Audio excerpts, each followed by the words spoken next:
হ্যাঁ বন্ধুরা, দেখো আজকে আমি যে পুজো করলাম, জন্মাষ্টমী ব্রত করেছি তো, তাই এই যে কী প্রসাদ আছে দেখো। পুজো হলো, এই পুজো করলাম, এই পুজো হলো। ঠাকুরের পুজো করে দিয়ে একটা ভিডিও করব, ভিডিও পাঠানোর জন্য। এই আমার শ্রীকৃষ্ণ রাধা মাধব আছে এখানে, যেমন পেরেছি সেভাবে যে মিষ্টান্ন দিয়েছি এখানে, যেমন পেরেছি সেভাবে মালা ফুল মালা নিয়ে এসেছিলাম, আর এই খাবার দাবার তৈরি করেছি, ফল নিয়ে এসেছিলাম, দিয়ে ঠাকুরকে নিবেদন করেছি।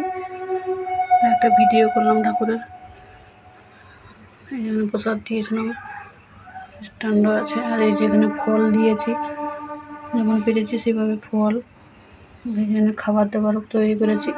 লুচি আছে, ঘুগনি, আলুর দম আছে, আর এখানে ছোলার ডাল আছে, বুটের ডাল আর কি যেটাকে বলে বুটের ডাল, এখানে জল আছে, আর এখানে ফল দিয়েছিলাম।